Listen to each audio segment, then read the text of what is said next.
रात के 12 बज चुके थे। भाई ने धीरे से मेरे कमरे का दरवाजा खोला और अंदर आकर मुझे सोता हुआ देखकर अंदर से दरवाजे की कड़ी लगा दी। मैं भी सोने का नाटक ही कर रही थी। कमरे में हम दोनों के सिवा और कोई भी नहीं था। मुझे अच्छे से मालूम था कि मेरा भाई आधी रात को मेरे कमरे में किस लिए आया है। मैं भी बिस्तर पर आंख बंद करके ऐसी पड़ी थी जैसे बहुत ही गहरी नींद में हो। उसके बाद जो भाई मेरे साथ करने वाला था वो मुझे मालूम था, पर मैं भी उसे रोकने की कोशिश नहीं करती थी। क्यों नहीं रोकती थी? इसका जवाब आपको कहानी में आगे मिलेगा। आखिर ये सब कैसे शुरू हुआ और भाई को सबसे ज्यादा मेरे में क्या पसंद था? पूरी कहानी जानने के बाद आपके होश उड़ जाएंगे कि कैसे उसने मुझे सिर्फ अपनी उंगली से हेलो दोस्तों। मेरी उम्र 21 साल थी। मैं सेकंड ईयर की स्टूडेंट थी। उन दिनों गर्मी शुरू हो चुकी थी, इसलिए हमें कॉलेज से छुट्टियां मिल गई थी। रोज की तरह आज भी पूरे घर की सफाई करने के बाद मैं अपने बिस्तर पर आराम कर रही थी। थकावट इतनी ज्यादा थी कि ऐसा लग रहा था जैसे पूरा बदन अकड़ गया हो। मैं अपने बिस्तर पर लेट सुकून पाने की कोशिश कर रही थी और हाथों से अपने सिर की मसाज कर रही थी। तभी मेरी एक साइकरा आवाज सुनकर मेरा भाई विक्की बंद कमरे में आया और कहने लगा, क्या हुआ दीदी, तबीयत तो ठीक है? मैंने कहा, क्या बताओ भाई? मम्मी सारा काम मेरे सर पर डालकर चली जाती है। कॉलेज की छुट्टियां क्या हुई, सारे घर की जिम्मेदारी मुझ पर आ गई है। ऊपर से मुलाजिम भी छुट्टी पर है। मुझसे नहीं होते ये घर के काम। मेरी बात सुनकर वो मेरे पास बैठ गया और कहने लगा, मेरी प्यारी बहन, कोई बात नहीं, मैं अब भी तुम्हारे लिए दूध लेकर आता हूँ, उसे पियोगी तो सुकून मिलेगा। विक्की की बात सुनकर मैं मुस्कुरा दी और कहा, बस तुम खाना बाहर से ले आना, मैं थोड़ी देर सो जाऊंगी। इसके बाद वो वापस दूध लेकर आया। उसे देखकर मुझे उस पर बहुत प्यार आया। सच में दुनिया में बहुत कम ही ऐसे भाई होते हैं जो अपनी बहनों का इतना ख्याल रखते हैं। मैंने उसे ढेर सारी दुआएं दी और उसका लाया हुआ दूध पीने लगी। दूध पीने के बाद मैंने गिलास एक साइड पर रखा और लेट गई। विक्की कहने लगा, चलो मैं तुम्हारा सिर दबा देता हूँ, तुम आराम से सो जाओ। वह मेरे सिरहाने बैठ गया और अपने हाथों से मेरा सिर दबाने लगा। मुझे धीरे धीरे सुकून मिलने लगा और दर्द भी कम होने लगा। मैं आंखें मूंद कर सोने लगी और गहरी नींद में चली गई। मुझे पता ही नहीं चला कि घंटों तक मैं सोती रही। मेरी आंख मम्मी की आवाज से खुली। मैं हड़बड़ाकर उठी। सिर बुरी तरह बोझिल हो रहा था। घड़ी पर नजर डाली तो रात के 10 बज रहे थे। मुझे एकदम झटका सा लगा। बड़ी अजीब बात थी कि पापा ऑफिस से वापस आ चुके थे। शायद थकावट की वजह से मुझे वक्त का एहसास ही नहीं हुआ। जैसे ही उठकर 2 कदम चली मुझे चक्कर आ गए। आंखों के आगे अंधेरा छा गया। अगर दीवार का सहारा ना लिया होता तो यकीनन गिर जाती। फ्रेश होकर बाहर आई तो देखा खाने की टेबल पर सब मेरा ही इंतजार कर रहे थे। मैं जाकर आराम से कुर्सी पर बैठ गई। विक्की मुझे देखकर मेरी प्लेट में खाना डालने लगा। फिर मम्मी से कहने लगा, मी, उन्नू पर काम का बोझ थोड़ा कम डाला करें। अगर उन्नू नहीं आ रही है तो उसकी जगह किसी और को रख लें। ये बेचारी सारा दिन काम करके थक जाती है। देखें तो इसकी रंगत भी पीली पड़ चुकी है। मेरी हालत वाकई खराब हो चुकी थी। मैं बहुत थकी हुई महसूस कर रही थी। मम्मी और पापा दोनों ही जॉब करते थे, क्योंकि सिर्फ पापा की नौकरी से घर चलाना मुश्किल था। ऊपर से हमारी पढ़ाई के खर्चे भी कुछ कम नहीं थे, इसलिए मम्मी भी उसी कंपनी में काम करती थी जहां पापा नौकरी करते थे। मैं और विक्की कॉलेज जाते थे, मगर अभी गर्मियों की वजह से छुट्टियां थी, इसलिए हमें घर पर ही रहना पड़ रहा था। मैंने ये जैसे कोई मेरे बिस्तर के पास बैठ रहा हो। ऐसा लगा जैसे कोई अपना हाथ मेरी ओर बढ़ा रहा हो। डरते हुए मैंने पलट के देखा, लेकिन वहाँ कोई नहीं था। घबराहट के मारे मेरी सांसें तेज हो गई थी। मैंने तुरंत उठकर कमरे की लाइट ऑन की। दरवाजा खोलकर बाहर भी देखा, मगर वहाँ भी कोई नहीं था। आज से पहले ऐसा कभी नहीं हुआ था जो अब हो रहा था। मुझे प्यास लगी तो मैं कमरे का दरवाजा खोलकर बाहर निकली। उसी वक्त विक्की भी अपने कमरे से बाहर निकला। मुझे देखकर उसने पूछा, क्या बात है, आप अभी तक जाग रही हैं? मैंने जवाब दिया, कुछ नहीं, बस ऐसा महसूस हुआ जैसे कमरे में कोई मौजूद हो। पानी पीकर मैं दोबारा कमरे में आ गई और पीछे पीछे विक्की भी आ गया। उसने कहा, आपको डरने की जरूरत नहीं है। अगर आपको डर लग रहा है तो मैं आपके पास सो जाता हूँ। मैंने उसे मना करते हुए कहा, नहीं, तुम्हें अपनी नींद खराब करने की जरूरत नहीं है, तुम अपने कमरे में जाकर सो जाओ। लेकिन वो जिद करने लगा, मैं आपको अकेला किसी भी हाल में नहीं छोड़ सकता। आपकी तबीयत खराब हो सकती है, मैं आपको तकलीफ में नहीं देख सकता। आप सो जाएं, मैं यहीं सो जाता हूँ। आखिरकार मैं बेड पर जाकर सो गई। उसने तकिया उठाया और सोफे पर रखकर वहीं सो गया। उस रात मुझे ऐसा महसूस हुआ जैसे कोई मेरे सिरहाने बैठकर मुझे बहुत देर तक देखता रहा हो। उसने मेरे बालों को सहलाया, मेरे चेहरे पर उंगलियां फेरी और मैं सुकून से सोती रही। ये सब मुझे एक सपने जैसा लग रहा था। अगली सुबह जब मैं उठी तो मेरा मूड बड़ा अजीब था। लेकिन जब मैंने अपने भाई पर गौर किया तो मैं हैरान रह गई। शुक्र था कि मैंने अपने जिस्म को दुपट्टे से ढक रखा था। मेरी कमीज बेतरतीब हो चुकी थी। मुझे हैरत हुई क्योंकि आज से पहले मैं कभी इस तरह इतनी गहरी नींद में नहीं सोई थी। आज मैं थोड़ी खुश भी महसूस कर रही थी, लेकिन इसकी वजह समझ नहीं आ रही थी। मैंने उससे पूछा तो उसने कहा, मैं तो रोज ही इतना खुश होता हूँ। जिसे आप जैसी बहन मिल जाए वो क्यों ना खुश हो।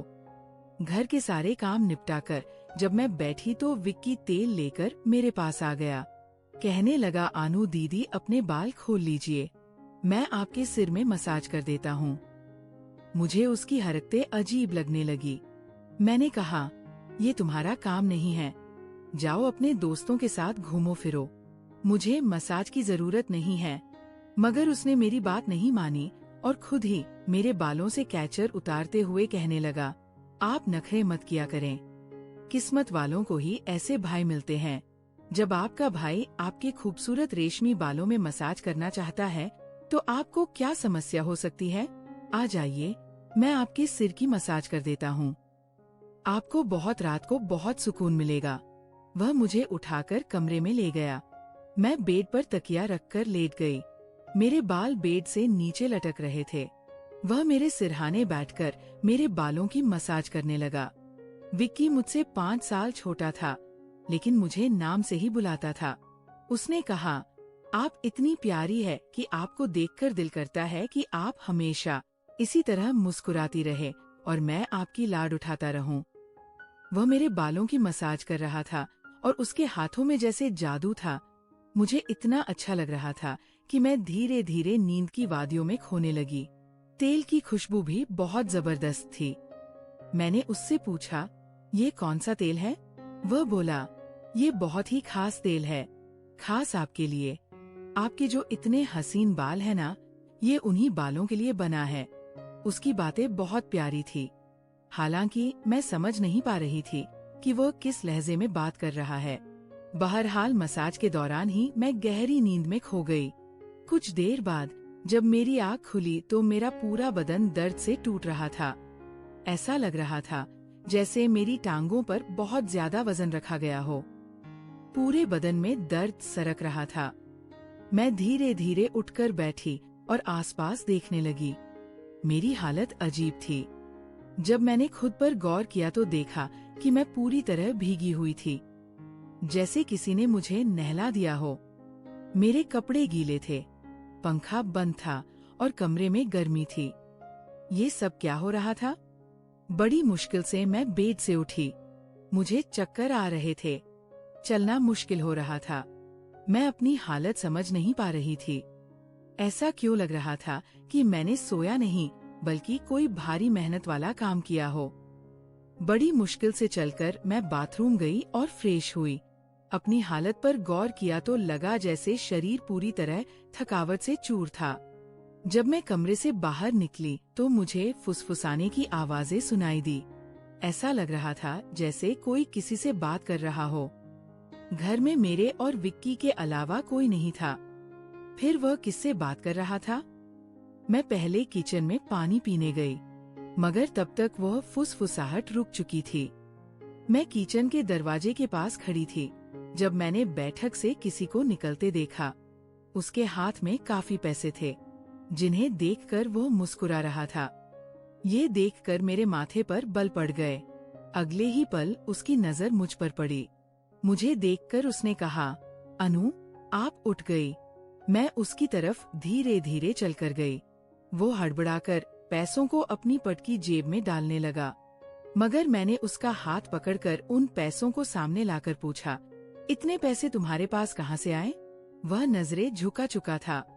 धीरे से कहने लगा, आप प्लीज पापा को मत बताना। मैं ताज्जुब में थी कि उसने ये पैसे पापा को क्यों नहीं दिए। मैंने सख्ती से पूछा तो वह सहम गया।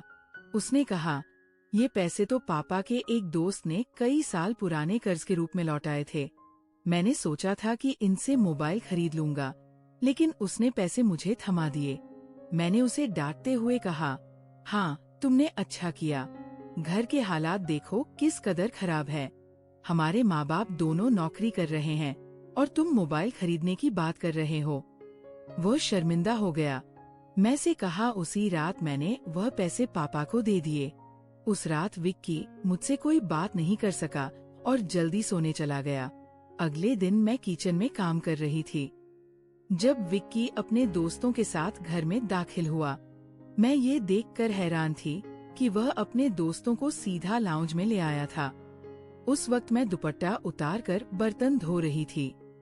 जैसे ही वे सब हंसते हुए अंदर आए, मैंने तुरंत दुपट्टा ओढ़ लिया। मैंने उसे समझाने की कोशिश की, ये क्या तरीका है? तुम जानते हो इस वक्त मम्मी पापा घर पर नहीं हैं, फिर भी तुम इन लोगों को घर ले आए हो। विक्की तनक कर बोला, ये मेरा घर है। जब आपको मेरा ख्याल नहीं है तो मैं आपका ख्याल क्यों करूं? अच्छा खाना तैयार करो। ये मेरे बहुत खास दोस्त है। वह मुझसे काफी नाराज लग रहा था, मगर अब मैं क्या करती? खाना तो बनाना ही था।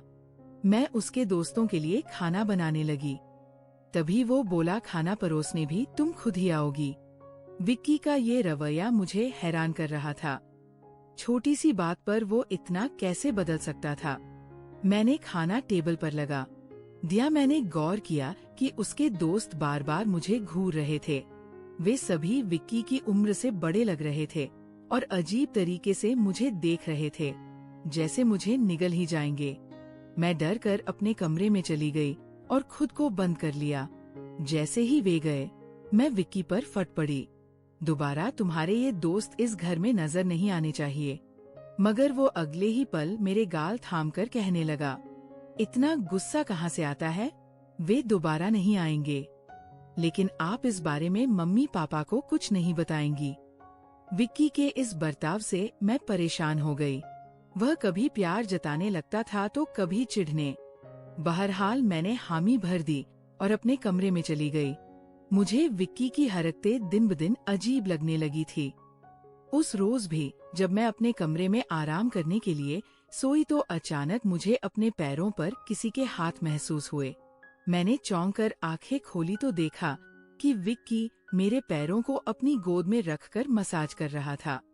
मैंने तुरंत उसे ऐसा करने से मना किया, मगर वो कहने लगा, मैं जो कर रहा हूँ मुझे करने दो। इस घर में एक मैं ही हूँ जिसे आपकी इतनी फिक्र है। मम्मी पापा को तो काम से ही फुर्सत नहीं है। मैं भी थक चुकी थी। आंखें बंद की और सोने लगी।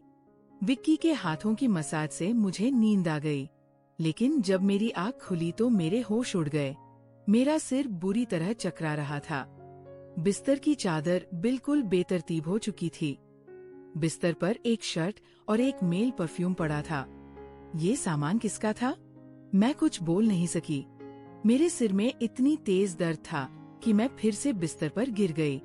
ऐसा लग रहा था जैसे किसी ने मुझे बेहोशी की दवा पिला दी हो। पास में फुसफुसाने की आवाजें आ रही थी, मगर कौन बोल रहा था? ये मैं पहचान नहीं सकी। मुझे सिर्फ विक्की की आवाज सुनाई दे रही थी। ऐसा लग रहा था जैसे वह मेरे कमरे में मौजूद हो और मुझे उठाने की कोशिश कर रहा हो। कुछ देर बाद जब मेरी आँख खुली तो सारा दृश्य मेरी नजरों के सामने घूमने लगा।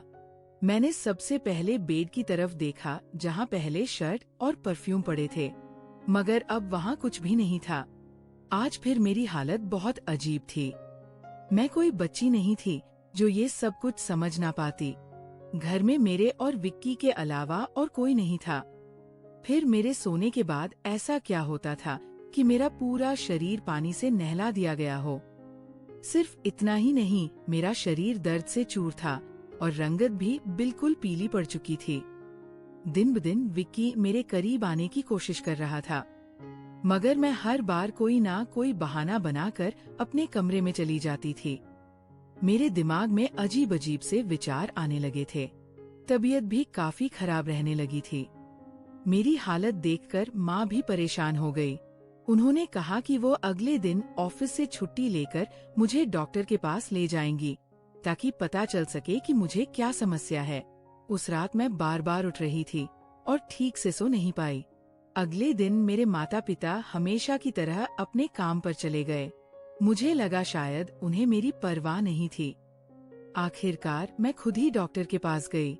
वहाँ अल्ट्रासाउंड से पता चला कि मैं गर्भवती हूँ। ये सुनकर मेरे होश उड़ गए। आखिर ये सब मेरे साथ कौन कर